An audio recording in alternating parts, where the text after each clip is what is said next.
Hi friends, welcome back to Suma home maker. నేను మీ సుమా శ్రీధర్. ఈరోజు వీడియోలో మనం విలేజ్ స్టైల్ పాతకాలం నాటి సొరకాయ బెల్లం పాలకూరను అయితే తయారు చేసుకుందామండి.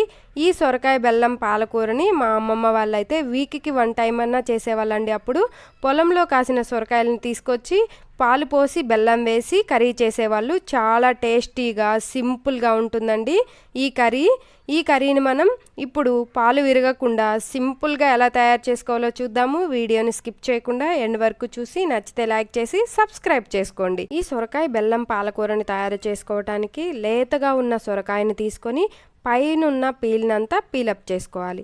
ఇలా పీల్ చేసుకున్న తర్వాత సొరకాయని 2-3 టైమ్స్ వాష్ చేసుకొని నేను ఇక్కడ చూపిస్తున్న విధంగా మీడియం సైజు ముక్కలుగా అయితే కట్ చేసుకోవాలి. మనం పెద్ద సైజు ముక్కలుగా కట్ చేసుకున్నా కానీ తొందరగానే కుక్ అవుతుందండి. సొరకాయ కాబట్టి తొందరగానే కుక్ అవుతుంది. ముదురుగా ఉంటే కర్రీ అంత టేస్ట్ ఉండదండి. లేతగా ఉన్న సొరకాయనే తీసుకొని ముక్కలుగా కట్ చేసుకొని ఒక బౌల్లోకి తీసుకోవాలి. నేను ఇక్కడ 1/2 kg సొరకాయని తీసుకుంటున్నాను కాబట్టి 1/2 లీటర్ పాలు, 100 గ్రామ్స్ బెల్లాన్ని తీసుకున్నాను. ఇప్పుడు స్టవ్ ఆన్ చేసుకొని స్టవ్ పైన ప్యాన్ పెట్టి ప్యాన్లోకి 3 టేబుల్ స్పూన్ల ఆయిల్ని వేసుకొని 4 ఎండుమిర్చీలు, ఆవాలు, జీలకర్ర, పచ్చిపప్పు, మినపప్పు వేసుకొని 1 నిమిషం పాటు ఫ్రై చేసుకున్న తర్వాత సన్నగా పొడవుగా కట్ చేసుకున్న 2 మీడియం సైజ్ ఆనియన్స్ని వేసుకొని 2 రెమ్మల కరివేపాకును కూడా వేసి 3 పచ్చిమిర్చీలని పొడవుగా కట్ చేసుకొని వేసుకొని ఆనియన్స్ని కొంచెం సేపు మగ్గనివ్వాలి ఆయిల్లో. ఇలా మగ్గిన తర్వాత నీట్గా క్లీన్ చేసుకున్న సొరకాయ ముక్కల్ని వేసుకొని ఇందులోకి 1 టేబుల్ స్పూన్ కల్లుప్పు, 1/2 టేబుల్ స్పూన్ పసుపు వేసుకొని నేను ఇక్కడ చూపిస్తున్న విధంగా గెరెటతో మొత్తాన్ని కలయి తిప్పుకోవాలి. మనం ఈ కూరలోకి ఎటువంటి వాటర్ని యాడ్ చేయాల్సిన అవసరం లేదండి. ఇందులో సొరకాయలో ఉన్న వాటర్తోనే సొరకాయ కుక్ అయిపోతుంది. ఇప్పుడు మూత పెట్టి 15 మినిట్స్ మీడియం ఫ్లేమ్లో కుక్ చేసుకుంటే సొరకాయ అంతా ఈ విధంగా మగ్గిపోయి ఉంటుందండి.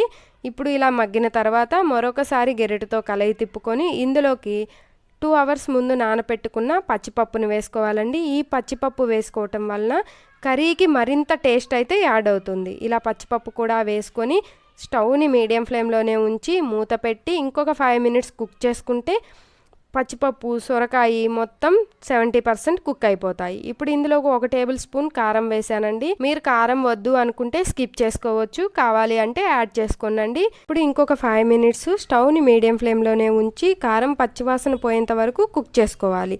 5 మినిట్స్ తర్వాత కారం పచ్చివాసన పోయి ఆయిల్ పైకి తేలుతూ ఉంటుందండి. ఇప్పుడు మనం సొరకాయని ఉడికాయో లేదో చూసుకోవడానికి ఇలా గెరెటలోకి తీసుకొని స్పూన్తో ఇలా అంటే విరిగిపోతే కుక్ అయిపోయినట్టండి. మనకి ఫుల్గా కుక్ అయిపోయింది. 100% సొరకాయ ముక్కలు అనేవి కుక్ అయిపోయాయి. ఇప్పుడు స్టవ్ ఆఫ్ చేసుకొని స్టవ్ మీద నుంచి బాండీని కింద పెట్టుకోవాలి. మనం ఎటువంటి వాటర్ పోయాల్సిన అవసరం లేదండి. సొరకాయలో ఉన్న వాటర్తోనే కూర అనేది కుక్ అయిపోతుంది. ఇప్పుడు స్టవ్ మీద నుంచి కింద పెట్టుకొని కూర చల్లారిన తర్వాతే కాచి చల్లార్చుకున్న 1/2 లీటర్ పాలునైతే యాడ్ చేసుకోవాలి. కూర చల్లగా అయిపోయింది. పాలు కూడా గోరువెచ్చగా ఉన్నప్పుడు కొంచెం కొంచెంగా పాలని ఈ సొరకాయ కూరలోకి యాడ్ చేసుకుంటూ గెరెటతో కలుపుకుంటూ మొత్తం పాలని యాడ్ చేసుకోవాలండి. మనకి పాలు వేడిగా ఉన్నా కూర వేడిగా ఉన్నా పాలు విరిగిపోతాయండి, అది గుర్తుపెట్టుకోవాలి మనము. ఇప్పుడు ఇందులోకి 100 గ్రామ్స్ బెల్లాన్ని కూడా వేసుకొని గెరెటతో తిప్పుకుంటూ బెల్లాన్ని అయితే కరిగించుకోవాలి. ఇలా గెరెటతో తిప్పుకుంటూ బెల్లం కరిగిన తర్వాత ఉప్పుని చూసుకోవాలండి. మనం ముందుగా కొంచెం ఉప్పు వేసినా కానీ బెల్లంలో కొంచెం ఉప్పు ఉంటుంది కాబట్టి బెల్లం వేసిన తర్వాతే ఉప్పుని అడ్జస్ట్ చేసుకోవాలి. నేను ఇక్కడ టేస్ట్ చూశానండి, కొంచెం ఉప్పు తగ్గింది. కొంచెం సాల్ట్ వేసుకొని మళ్ళీ గెరెటతో మొత్తాన్ని ఒకసారి కలయి తిప్పుకుంటే మనకి వేడివేడిగా బెల్లం పాలు పోసిన సొరకాయ కూర అనేది రెడీ అయిపోతుంది.